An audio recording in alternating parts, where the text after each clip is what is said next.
지난해 12월에 이어 지난 1월 한 달 동안 무려 3번이나 일본 초계기가 우리 해군 함정에 대해 적어도 근접 위협 비행을 했습니다. 일본의 비정상적인 입장 표명과 도를 넘은 위협 행위, 도대체 무엇을 노리고 바라는 걸까요? 국방 포커스 지금 시작합니다.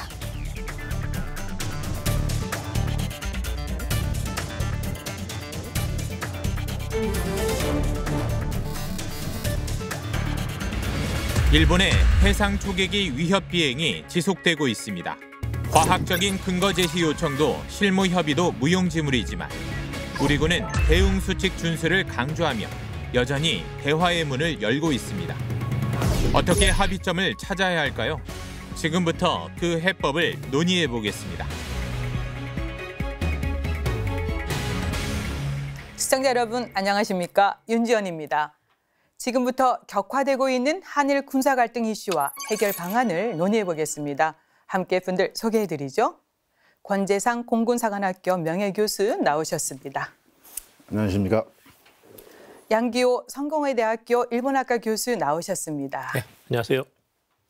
김동엽 경남대학교 국동문제연구소 연구실장 나오셨습니다. 예, 안녕하십니까? 그리고 오늘은 오상현 국방뉴스 기자도 함께합니다. 네, 안녕하십니까? 이웃국가이자 의방국인 일본의 초계기가 왜 우리 군을 향한 것일까요? 차근차근 짚어보겠습니다. 갈등의 시작은 지난해 12월 20일이었는데요. 네, 오 기자님 좀 더 내용 짚어주세요. 네, 말씀하신 대로 지난해 12월 20일에 광개토 대왕함 우리 군함과 해경 경비정이 북한 어선의 조난 신호를 듣고 이제 출동을 했습니다. 그래서 우리 함정은 독도로부터 한 180여 킬로미터 떨어진 곳에서 매뉴얼대로 수색과 구조 활동을 벌이고 있었습니다. 예. 그런데 이제 이때 일본 해상자위대의 P1 초계기가 우리 함정 쪽으로 빠르게 접근을 했습니다. 이 광개토 대왕함은 빠르게 접근하는 일본 초계기를 식별하기 위해서 네. 영상 촬영용 광학 카메라를 작동을 했고요. 네. 일본 초계기는 광개토 대왕함의 거리 500m 지점, 고도 150m 지점까지 접근하면서 적어도 위협 비행을 했습니다. 네. 그러니까 우리 함정은 수색과 구조 작업이 한창이었습니다. 네. 네, 전반적인 상황을 설명해 주셔서 이제 이해가 되는데요. 네네. 이제 문제는 그 다음 날 이제 있었던 건데요. 네. 이 사안에 대해서 12월 21일 일본 외무성이 우리 해군 구축함에서 쏜 화기관제 레이더를 조사받았다라고 주장을 하면서 우리 정부에 이제 항의하는 일이 벌어진 거죠. 네. 교수님. 권 교수님께서 좀 설명해 주셔야 되는데 여기 이제 시청자분들의 이해를 돕기 위해서요. 초계기가 어떤 비행기고 주로 어떤 역할을 합니까?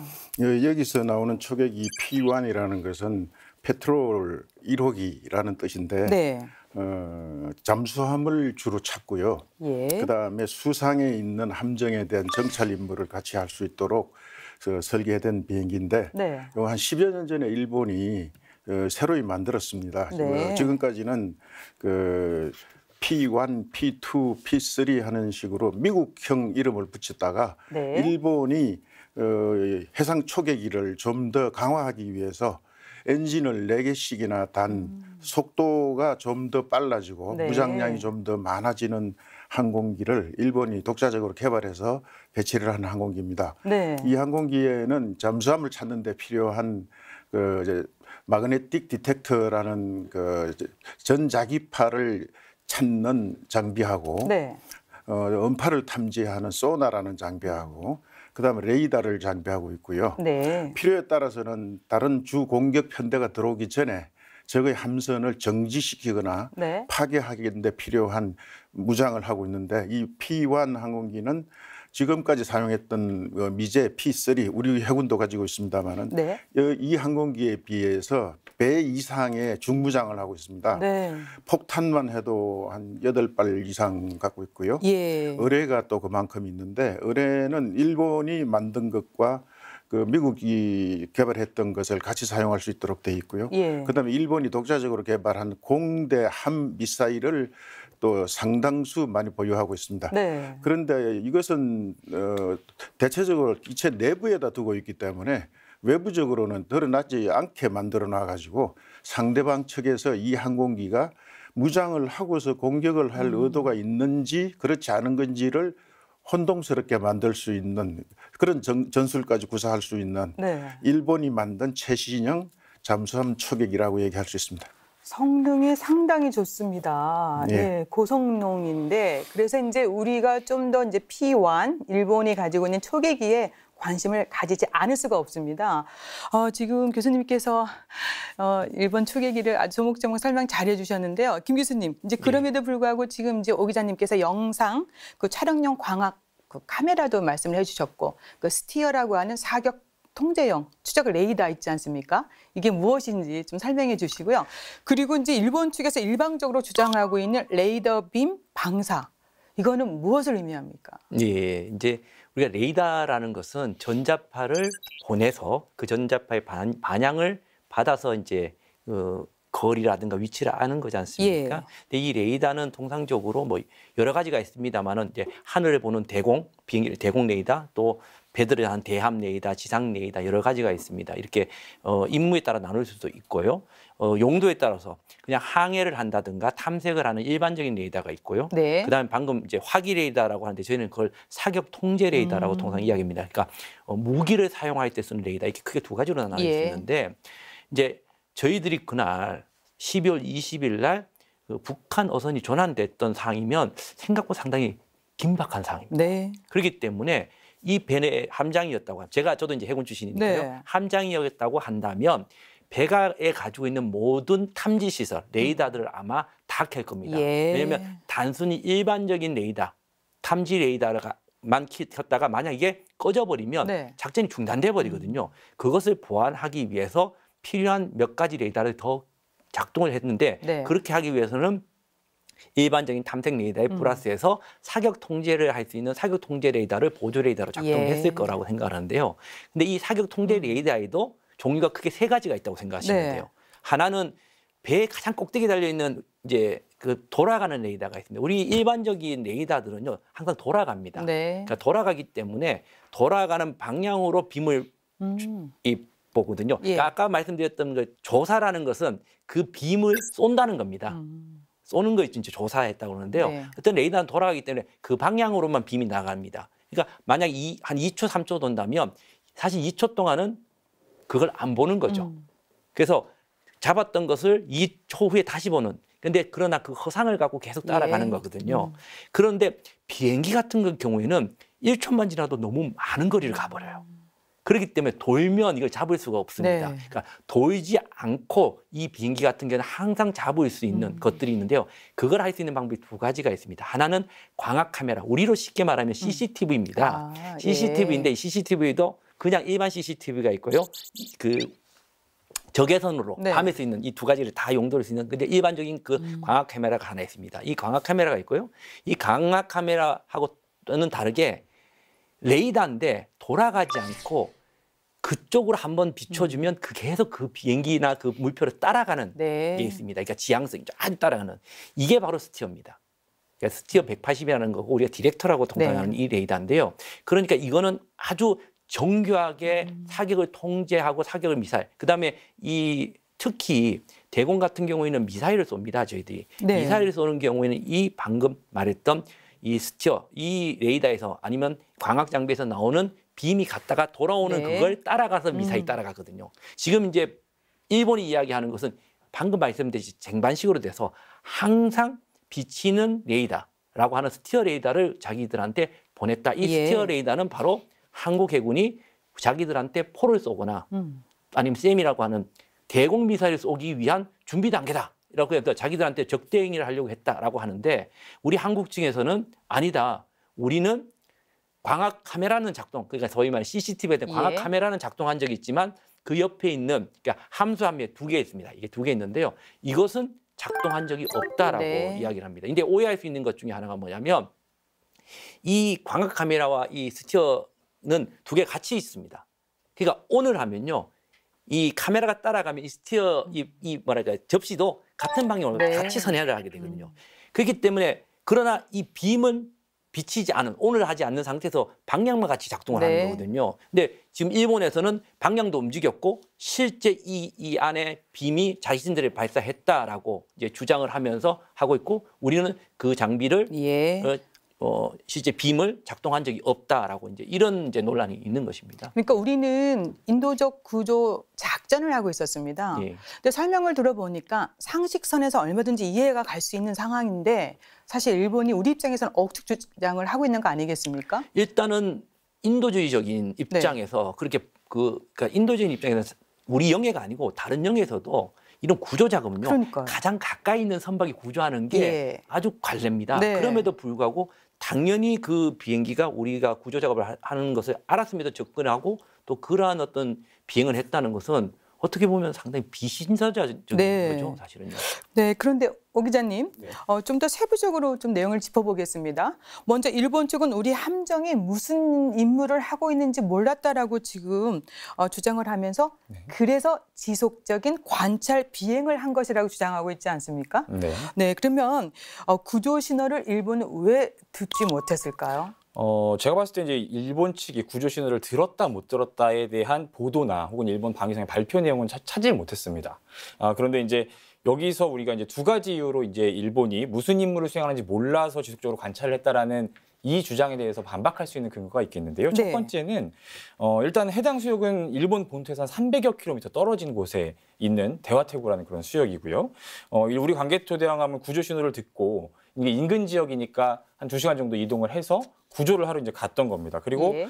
근데 이제 일본 해상 초계기가 아무 이유 없이 초계 활동을 하기 위해서 300여 킬로미터를 비행해서 그 지역을 왔다라는 것들이 이제 쉽게 납득할 수 없는 어려운 지점이어서 아마도 구조 신호를 듣지 않았을까라고 추정해 볼 수는 있고요. 네. 더 명확한 증거는 이제 두 번째 제가 말씀드린 이유에 있는데요.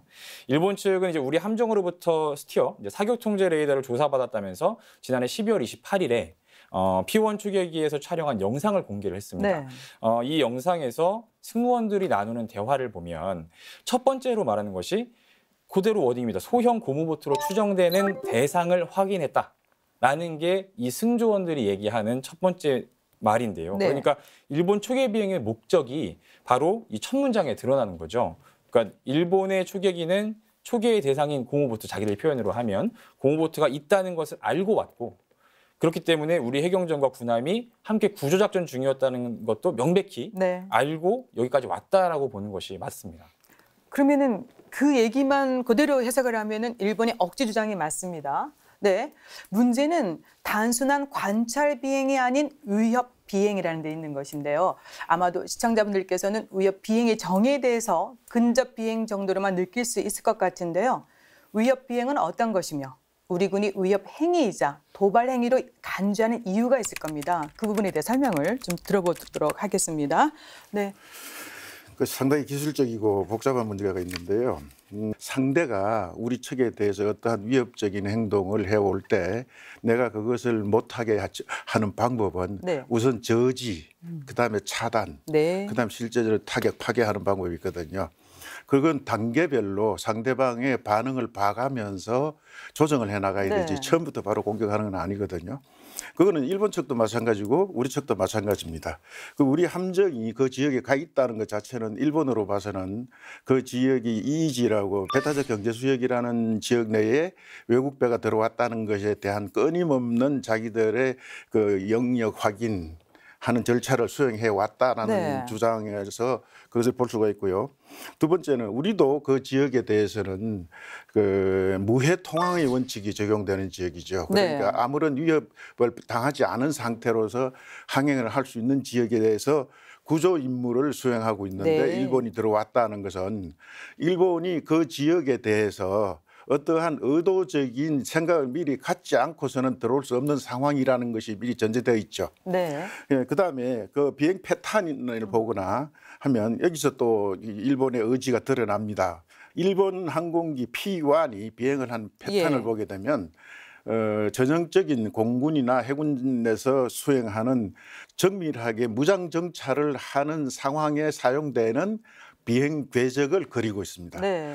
그것은 위에서 쳐다보면 피겨 에잇이라고 얘기하는 팔자 모양이 되고 네. 옆에서 이렇게 보게 되면 팔자를 세워놓은 듯한 그 모양이 됩니다. 그래서 그걸 레이지 에잇 패턴이라고 얘기를 하는데 네. 느릿하게 팔자를 그린다라는 그런 뜻인데 이 레이지 에잇 패턴이나 피겨 에잇 패턴은 한 표적을 가운데다 두고서 그 표적을 내 감시권 하에서 놓치지 않은 상황으로 지속적으로 감시할 수 있는 비행 궤적을 그리는 겁니다. 네.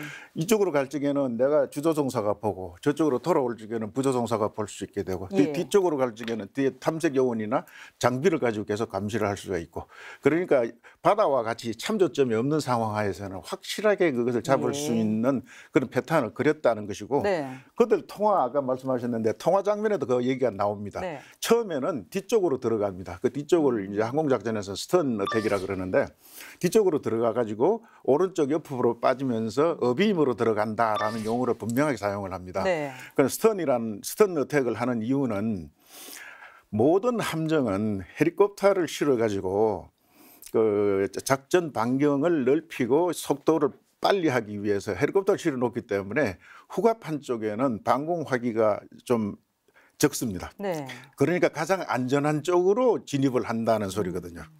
그 어빔이라고 들어가는 쪽은 주조종사나 탐지 장비가 그 배에 있는 내용을 가장 정확하게 볼 수 있는 가까운 거리로 들어갈 수 있고 언제든지 공격 위치로 전환할 수 있는 최적의 위치로 네. 관찰하면서 들어간다는 뜻입니다. 그것을 끊임없이 팔자 비행을 하면서 네. 그 감독을 하고 있고요. 그다음에 또 하나는 그 팔자를 그리는 때 네. 얼마든지 고도는 오르내릴 수가 있습니다. 네. 이거는 고도를 오르내리는 것은 프로펠러 항공기가 아닌 일본의 P1 제트기는 엔진을 4개씩이나 단 고성능의 제트기입니다. 그러니까 이것은 속도도 거의 전투기에 준하는 속도까지 네. 늘릴 수가 있고요. 그러니까 순간적으로 고도 속도 방향을 바꿀 수 있는 기동력이 뛰어난 항공입니다. 예. 그러니까 이거 항공기로서는 언제든지 팔자 비행을 하게 되면 언제 어디서든지 상대방을 제압할 수 있는 예. 비행 패턴 속에서 공격 행동으로 전환할 수도 있고 네. 회피 기동으로 전환할 수도 있는 그런 상황을 연출하고 있기 때문에 네. 그것은 바로 그 자체가 압력이라는 것이죠. 예. 그러니까 일본 측에 적어도 근접 위협 비행 맞습니다. 예. 자, 근데요, 김 교수님, 일본의 어떤 적어도 근접 비행이 계속됨에도 불구하고 우리는 거기에 간 이유가 있었잖아요. 예. 인도적 이제 구조 활동을 하기 위해서입니다. 그리고 이게 일본의 P1이라는 거를 확인하고 우린 주어진 임무에 충실했습니다. 그런데 만약 우방국이 아닌 일본 같이 또는 다른 만약에 우리가 미식별 그런 항공기였다면 제가 알기로는 우리가 자위권적 조치를 취할 수 있다고 들었어요. 그럼 그런 개념이 뭔지 말씀해 주시고 이번 어떤 사태로 인해서 합참에서는 자위권 조치 어떤 기준을 좀 조절하겠다, 변경하겠다 이렇게 얘기를 하던데 그 내용은 어떻게 되는 겁니까?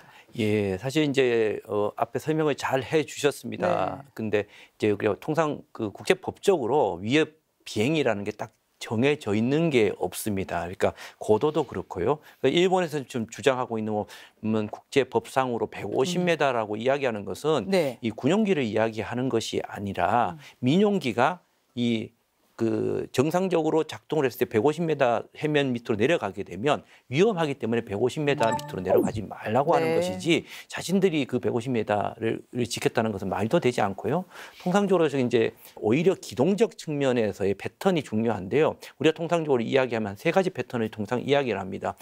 그 배 쪽으로 함수든 한미든 그 배를 향해서 그냥 돌진해 들어오는 것. 그러니까 우리가 500m 정도면 땅에서 500m는 정말 먼 것 같을 거예요. 그렇죠. 그러나 여러분들 활주로에서 비행기가 내려오는 활주로 밑에서 서로 서 계셔 보십시오. 500m 정도 내려오는 비행기를 보면 공포감을 느낍니다. 네. 배 함장이나 배 승조원이 500m 정도의 비행기가 자기 앞으로 달려온다? 이거는 정말 엄청난 위협감을 느낄 수밖에 없는 예. 거죠. 그러니까 정말 순식간에 지나가 버리거든요. 그게 첫 번째고요. 두 번째는 뒤에 아까 말씀드린 그냥 스턴 어택이라고 했는데 한미 쪽이거든요. 그러니까 공격으로 오인될 수 있는 팔자 기동 같은 이런 공격으로 할 수 있는 기동을 했던 게 두 번째 요인이고요. 또 세 번째가 뭐냐면 함수 방향으로 지나가는 거예요. 횡단을 하는 거예요. 우리 한국의 P3도 이런 상선이나 외국 함정들을 감시를 하기 위해서 이게 이런 따라다닙니다. 통상 네. 한 5,000야드 정도 이렇게 뒤에 옆에 따라다니면서 필요하면 이제 반대편으로 가기 위해서는 함수 쪽을 횡단하는 게 아니라 돌아서 이렇게 한미 쪽으로 횡단을 합니다. 이렇게.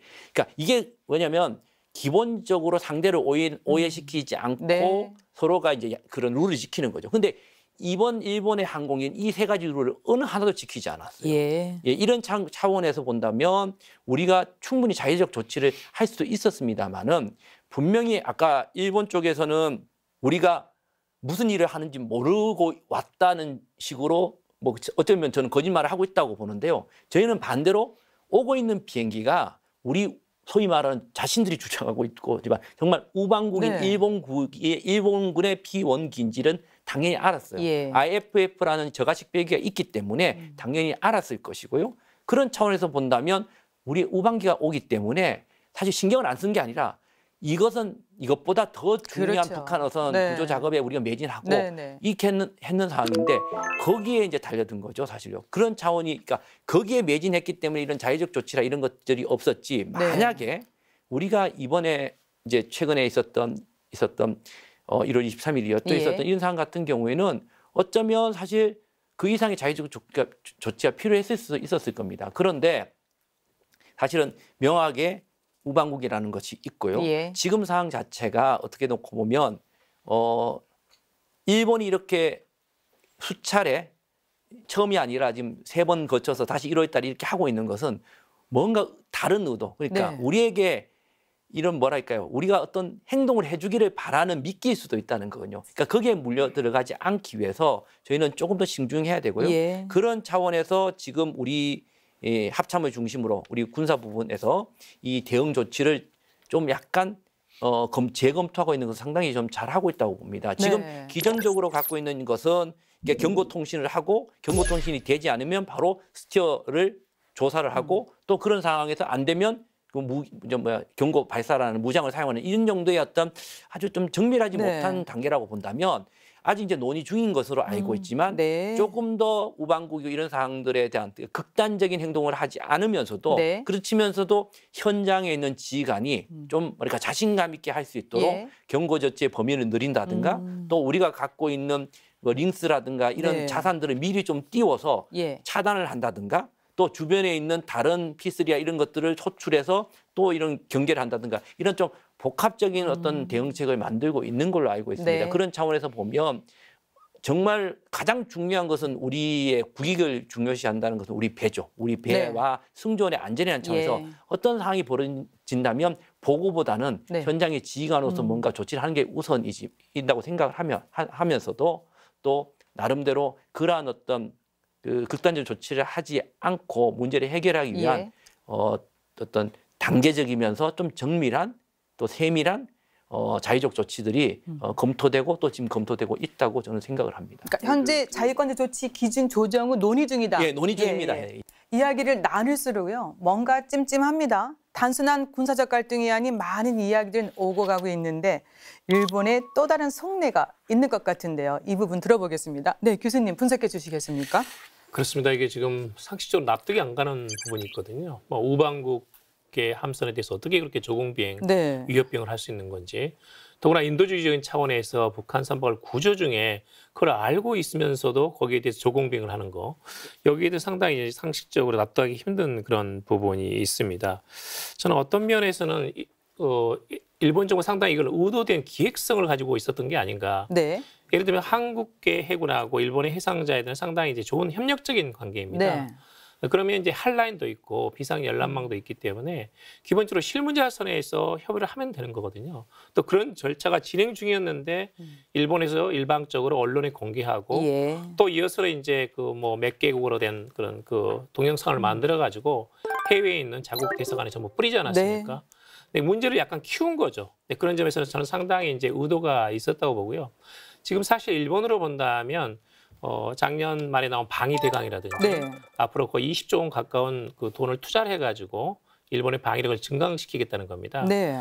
그리고 이제 아베 수상이 누차 이야기하고 있지만 본인의 정치적인 사명은 헌법 개정이다. 네. 라는 것을 자꾸 강조를 하고 있거든요. 예. 그런 면에서는 이제 일본 측에서 이런 그 어떤 헌법 개정을 해야 네. 되는데 지금 일본 국내에서는 헌법 개정에 대한 지지가 낮습니다. 네. 그러니까 일본 국민들 6할 이상이 지금 이 상태에서 굳이 서둘러서 헌법 개정을 할 필요가 있겠느냐는 네. 그런 생각을 하고 있거든요.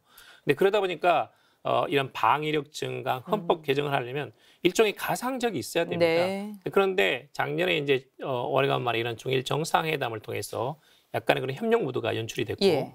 지금 북한은 이제 2월 달에 빠르면 북미 정상회담이 네. 있거든요. 그런 점에서는 북미 정상회담 이후에 이런 한반도 비핵화 또는 평화체제 더 나아가서 어떤 그런 종전선언 같은 것도 가능성도 있고 네. 그런 면에서는 동북아의 어떤 국제정치가 군사적인 긴장과 대립 못지않게 또 평화를 추구하는 그런 방향도 또 진전되고 있는 것도 네. 사실이거든요. 그런 점에서 어떤 의도적인 어떤 긴장 네. 또는 갈등 또는 이런 적어도 전쟁이 일어날 수 있는 상황 속에서 일본이 충분한 어떤 전쟁 억지력을 갖추어야 네. 무슨 말인가 하면 방위비를 늘리고 군사력을 증강시켜야 헌법을 개정해야 일본이 충분하게 안전하게 살 수 있다는 그런 것들을 강조하는 측면이 네. 없지 않아 있다는 그런 생각이 들고요. 예. 또 하나는 저는 역시 이런 이번에 이제 뭐 12월 20날하고 1월 23일에 있었던 그 과정을 보게 되면 아까 이제 우리 김 교수님도 말씀하셨지만 12월 20날은 이제 이것은 말하자면 일본 측이 주장하는 EEZ 배타적 경제 수역 안에 우리도 마찬가지로 이제 EEZ입니다. 약간 네. 겹치는 부분입니다만 또 1월 23일에 이어도 부분에서는 한국의 방공 식별구역 또는 중국의 방공 식별구역, 네. 일본의 방공 식별구역이 겹치는 부분이거든요. 근데 그런 점에서는 영해에 대한 어떤 주장이 필요하고 네. 거기에 대한 어떤 근거를 만들고 이런 어떤 그런 한일 양국 간의 어떤 긴장 상태에 가까운 것들에 대한 일본인들의 어떤 자각을 높이고 네. 나중에 어떤 이걸 빌미로 해가지고 어떤 식으로든 이 영해권 주장을 하기 위한 어떤 근거로 이것을 사용했을 가능성은 저는 굉장히 농후하다라는 네. 점에서는 우리가 역시 한일 양국은 우방국이 가장 중요한 안보 파트너이지만 그에 못지않게 역시 국익이 있는 만큼 서로 말하자면 이 부분에 대해서도 저는 상당히 긴장성을 가지고 우리도 일본을 봐야 되지 않을까 하는 생각이 듭니다. 네, 일본의 정치 국내용 의도적이다 이제 교수님 분석해 주셨는데요. 일본에서 아베 지지율이 뭐 이거 이후에 좀 올라갔다는 소리가 벌써 들리고 있습니다. 지금 이제 교수님께서 설명을 좀 해주셨는데 지난달 23일입니다. 네.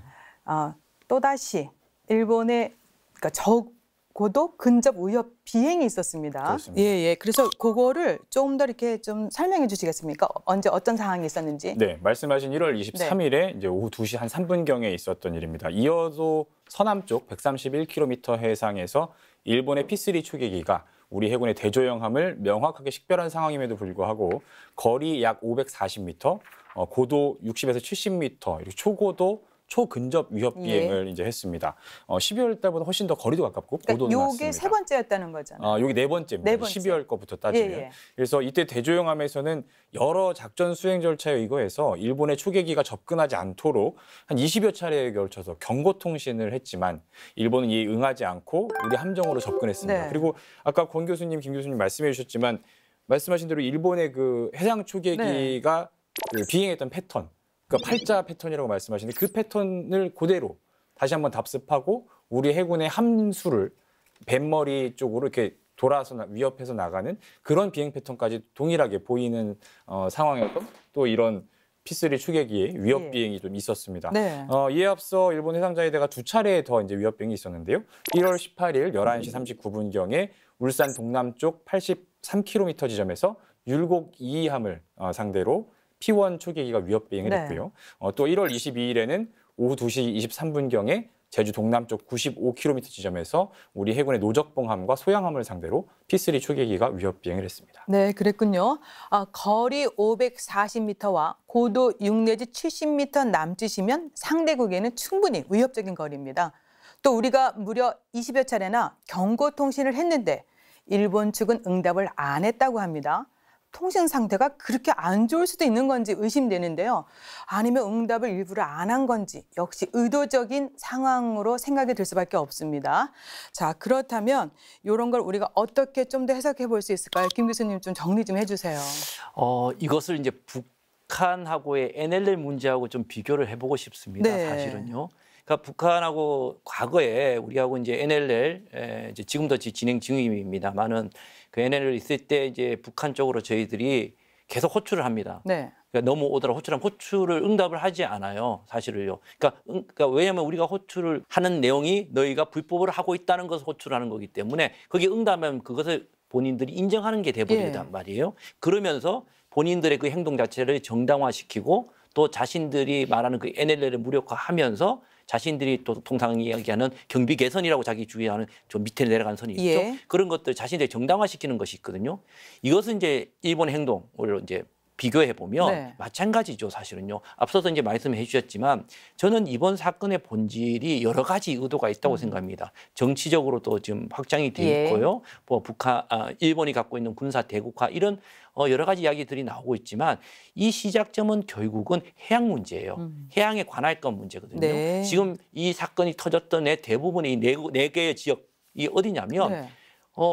일본하고 우리하고 또 심지어 중국까지 포함돼서 이 영유권 분쟁이라고, 그러니까 영해의 이 경계선이 EEZ 경계선이 책정되지 않은 지역들이에요. 심지어는 이번에 있었던 이호도 같은 경우는 네. 중국까지 3개국이 얽혀 있는 구역이기도 하죠. 그렇기 때문에 나중에 이런 지역에서 본인들이 협상을 하거나 이렇게 했을 때 내가 여기를 항상 관할권을 유지해 왔고 내가 여기서 경제 생활을 했고 네. 경비를 했어라는 것을 주장하기 위한 건데 네. 그런데 우리가 만약 예를 들어서 거기 있는 선박이 우리 함정이 너희는 위반했어라고 해서 불렀으면 그거에 응신하면 그걸 인정해버리는 꼴이 네. 되거든요. 그런 차원에서 정말 의도적으로 거기에 대해서는 답변을 안 하게 되는 거죠. 그래서 이번 것도 어떻게 놓고 보면 일부에서는 사실은 지난 12월 20일 첫 번째 있었을 네. 때 일본이 우리 그 함정을 호출했다고 합니다. 근데 호출을 정확하게 한 게 아니라 이제 상당 부분 뭐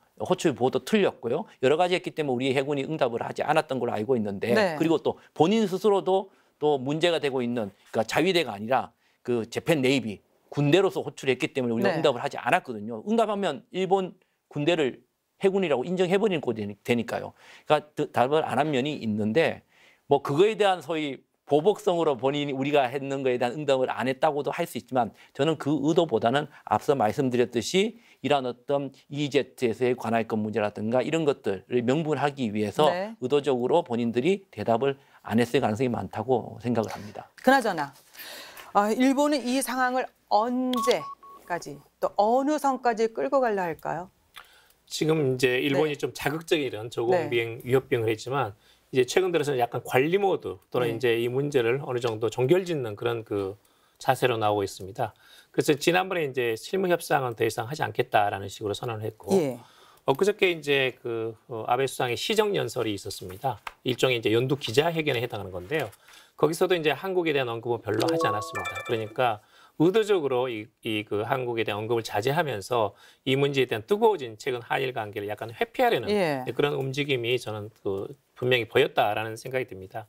그런데 문제는 이제 이런 영해 문제에 대해서 네. 특히 영공 문제에 대해서는 일본은 앞으로도 절대 포기하지 않을 겁니다. 예를 들면 이제 자민당에서 헌법안을 몇 가지 만들었는데 네.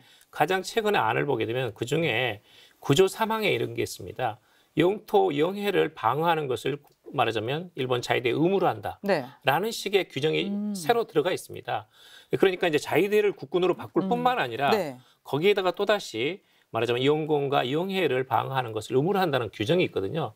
그런 점에서 일본 측은 이 문제에 대해서는 영해와 영공 방어에 대해서는 굉장히 높은 그런 네. 우선순위를 두고 있습니다. 예, 예. 그래서 지금 말하자면 초계 비행 과정에서 일어난 거다. 예를 들면 이제 지난번에 있었던 이호도 근처에서 있었던 것에 대해서는 한국뿐만 아니라 중국의 이런 어선에 대한 감시 또는 중국 함정에 대한 감시 뿐만 아니라 일본 측 주장을 따르면 그걸 옮기자면 이제 북한 선박이 이 대북 제재 때문에 수입이 어렵지 않습니까? 네. 그러다 보니까 중국 선박이 영해 또는 공해상에 나와가지고 환적을 하는 그러니까 중국산 물품을 북한 선박으로 네. 옮겨가지고 가져가는 그것은 이제 대북 제재의 어떤 뚫는 구멍 같은 것인데 그런 것에 대해서도 충분하게 감시를 늘리겠다라고 해서 최근에는 초계기가 상당히 이렇게 감시 활동을 굉장히 활발하게 있는 그런 네. 상태입니다. 네. 그런 점에서는 일본의 이제 영토뿐만 아니라 영공 영해에 대한 어떤 일본 정부의 억지 주장 포함해서 네.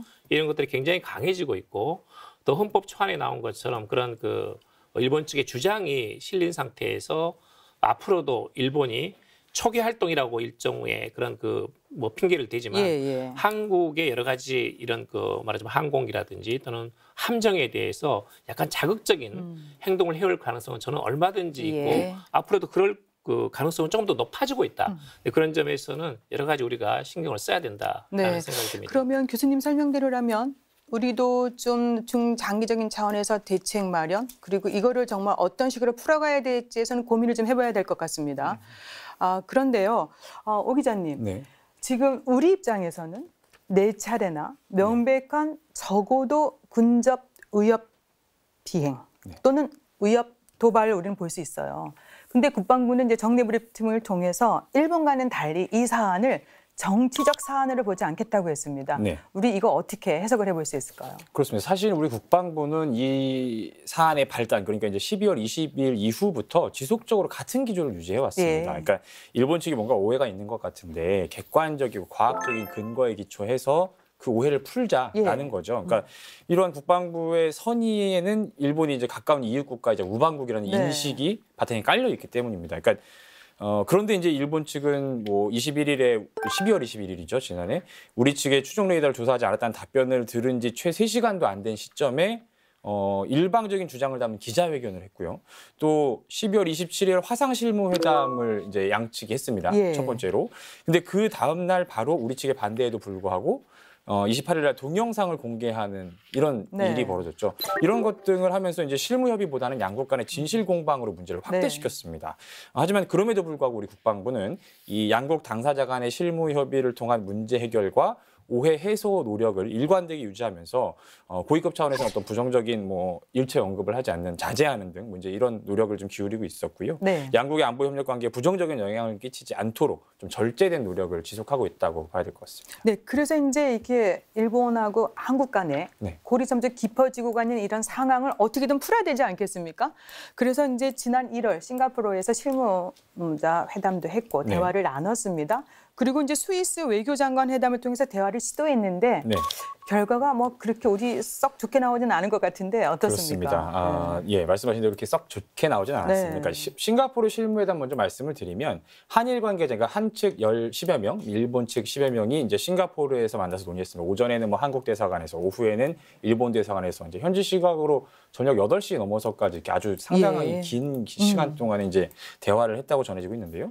이 자리에서 이제 자신들이 주장하는 레이더 주파수나 그 주파수를 감지한 정확한 위치 이런 것들을 좀 공개하지 않았고 일본 측이요. 그리고 오히려 우리 함정의 추정 레이더 재원 전체를 공개해달라, 내놔라 이렇게 좀 주장을 했습니다.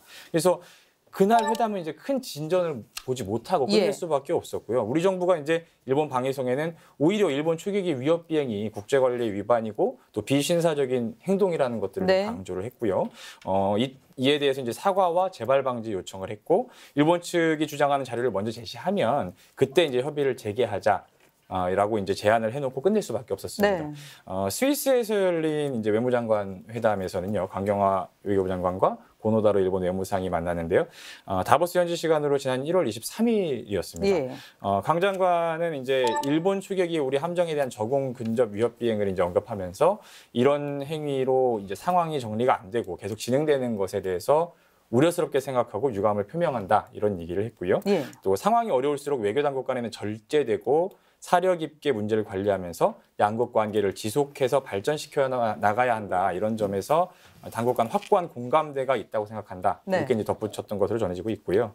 하지만 고노다로 일본 외무상은 우리 국방부의 발표에 대해 한국 측이 주장하는 것은 근거리로 비행하지 않았다. 라고 이렇게 이제 부인을 하면서 한국 국방부의 발표는 유감이다라고 바라는 것으로 이렇게 전해지고 있습니다. 네, 그러니까 성과가 없었습니다. 그렇습니다. 서로 입장이 좁혀지지 않고 있는 상황인데요.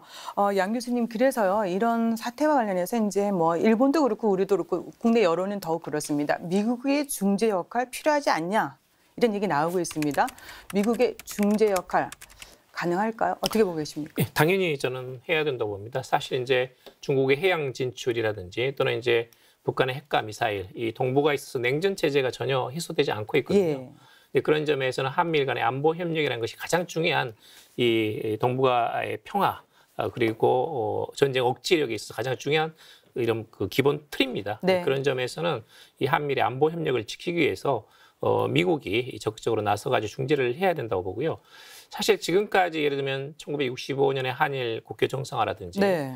또는 2015년 12월에 있었던 위안부 합의라든지 중대한 대목마다 미국이 반드시 개입을 했습니다. 네. 그리고 저는 개인적으로는 적어도 이런 안보 문제에 있어서 한일 양국 그러니까 한국의 국방부하고 네. 일본의 방위성이 서로 간에 언쟁하는 모습은 사실 보기 좋지 않습니다. 네. 이게 군 당국끼리 이렇게 약간 그 좋지 않은 모습을 보이거나 긴장 상태라는 것은 최대한 피해야 됩니다. 예. 네, 그런 점에서는 뭐 일본 측도 지금 미국에 대해서 적극적으로 여러 가지 자신들의 입장을 설명을 하고 있고 네. 우리도 이제 지금 그 해리스 주한 미국 대사가 정경도 국방부 장관을 예방하지 않았습니까? 네. 그 과정에서 여러 가지 그 논의가 있었다고 생각하고요.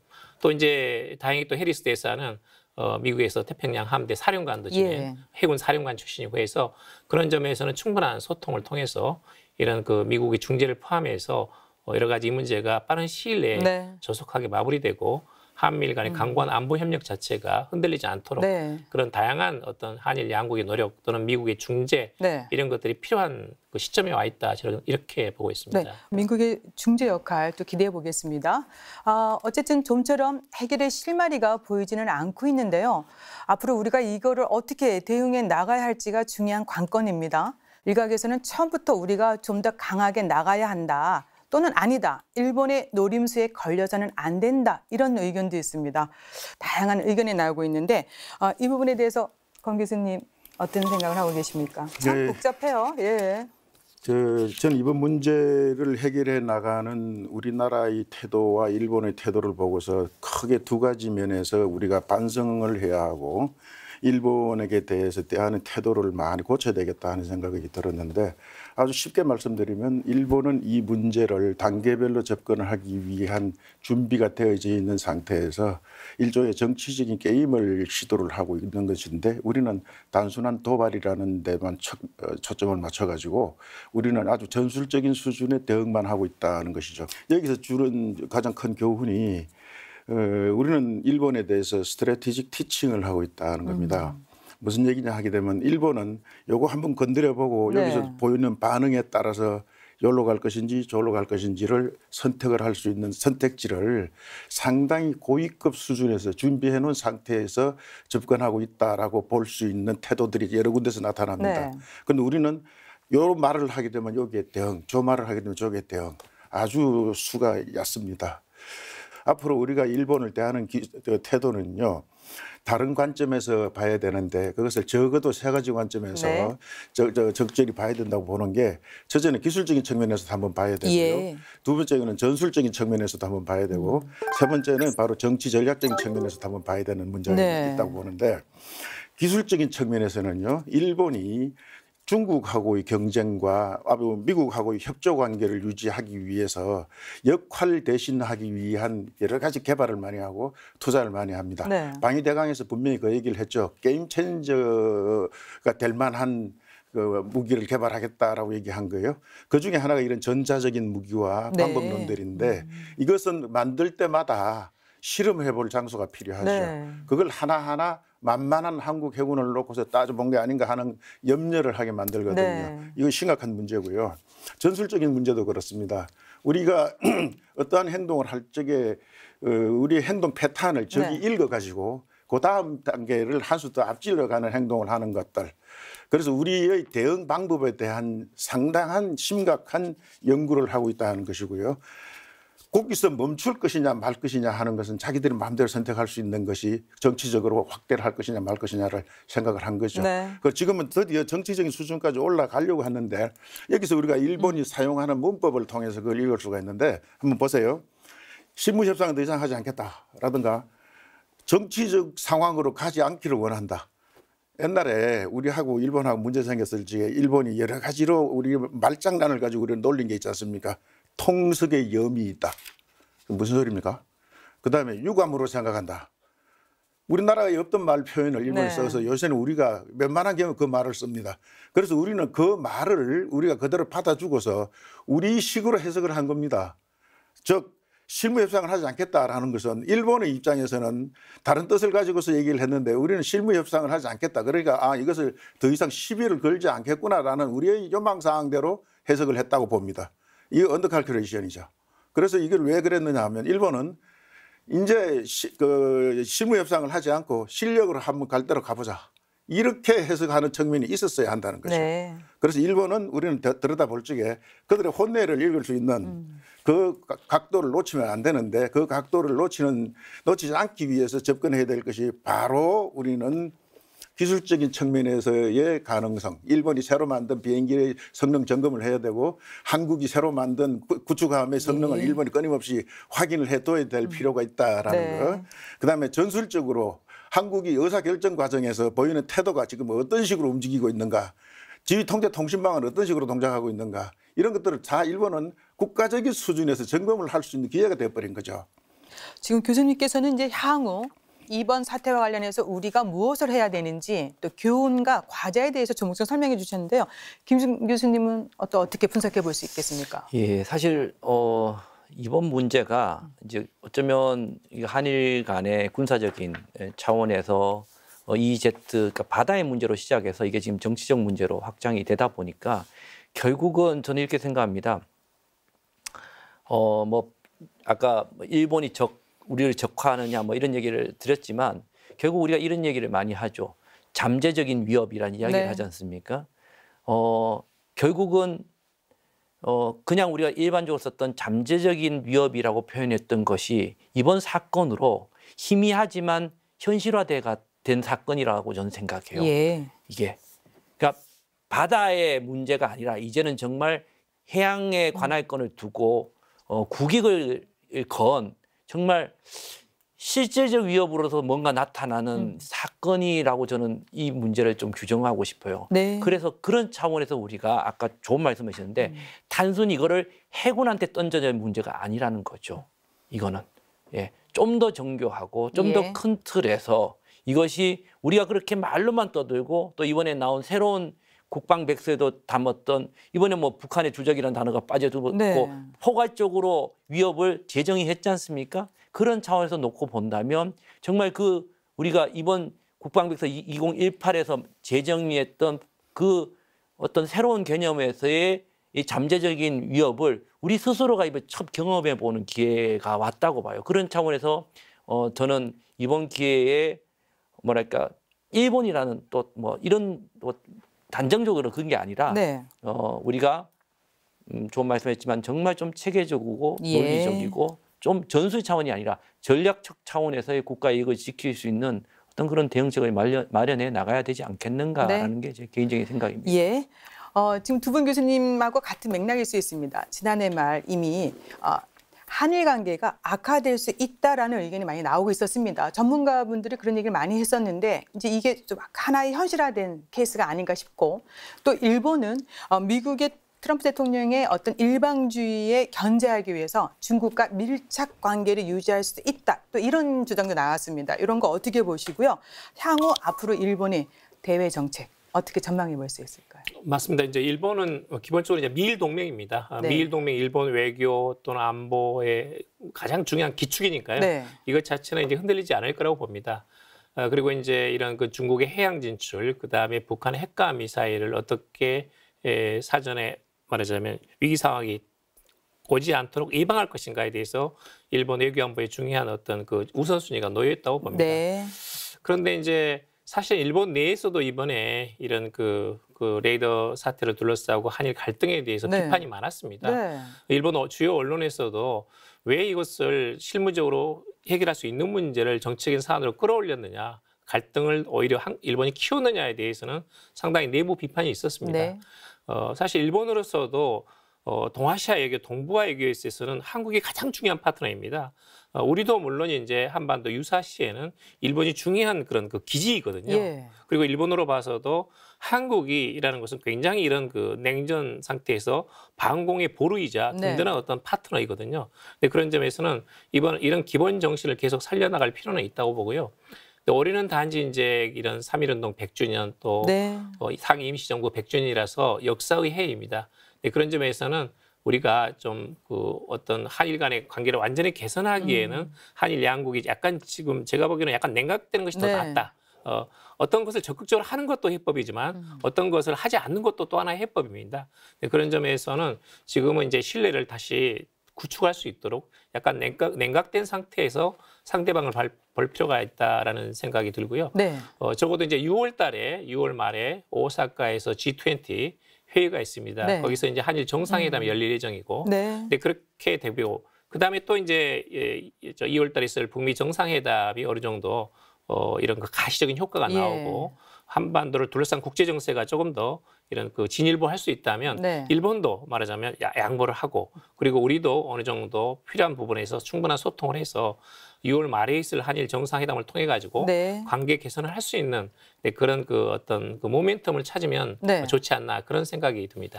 자, 어쨌든 평화는 완벽한 대비 태세에서 보장이 된다고 하지 않습니까? 마지막으로요. 한치 흐트러짐 없는 대비 태세 구축을 위해서 우리 군이 노력할 점과 외부의 위협이나 도발에 어떻게 대응해야 되는지에 대해서 한 말씀씩 듣고 가겠습니다. 네, 오 기자님 먼저 말씀해 주십시오. 네. 결국엔 국익입니다. 예. 그게 국익이고 우리가 생각할 때 상식적이지 않고 합리적이지 않은 왜 이런 이 국익이 다르기 때문에 우리가 생각하는 거랑 다르게 드러나는 예. 거거든요. 이럴 때일수록 우리의 힘과 대응 능력 예. 이런 것들을 장기적인 차원에서 꾸준히 좀 증강시켜 네. 나가야 되겠다는 생각이 들고요. 군사 외교 활동이나 이제 외교적인 노력도 좀 기울여서 우방국들의 좀 지지를 얻어내고 국제사회에서 일본의 행동이 부적절하다라는 것들을 좀 잘 인식시키는 그런 노력을 좀 지속적으로 펼칠 필요가 있다고 생각을 합니다. 네, 군사 외교 정말 더욱더 중요해지고 있는 시점이 아닐까 싶습니다. 네, 양 교수님도 말씀 부탁드립니다. 이 문재인 정부의 외교 안보는 역시 이제 이 동북아에 있어서 평화 번영 네. 그리고 남북 경제 공동체 그리고 평화 체제입니다. 누구나 이제 꿈에 그리고 있고 그런 방향으로 나가고 있는 것도 사실입니다. 그렇지만 반드시 그렇게 된다는 100% 된다는 보장은 없는 것이 현실 아니겠습니까? 그런 점에서는 상당히 우리가 항상 그 전쟁을 막기 위한 억지력을 항상 유지해야 된다. 네. 항상 그 유비무환의 정신으로 이런 것들을 준비해야 되고 더구나 지금 동북아를 비롯한 동아시아에서 네. 굉장히 군비 경쟁이 지금 치열합니다. 이건 그 매년 이런 그 군비 경쟁이 매년 7% 이상이 될 정도로 동남아에서도 엄청나게 이렇게 군비 경쟁이 일어나고 있거든요. 근데 그런 여러 가지 다양한 현실을 감안해 볼 때 절대 어떤 그 긴장을 늦추지 말고 예. 우리가 우리 안전을 담보할 수 있는 우리가 우리 스스로를 지킬 수 있는 그런 안보 태세를 더욱 강고히 하고 네. 그런 전쟁 억지력을 반드시 확보해야 된다. 그런 정신에 그런 면에서 볼 때 어떤 군의 어떤 사기 또는 예. 정신무장 이런 것들이 더욱더 필요하지 않나 그런 생각이 듭니다. 잠재적 위협에 대한 대응 능력을 좀 더 키워야 되겠습니다. 네, 김 교수님 한 말씀 부탁드립니다.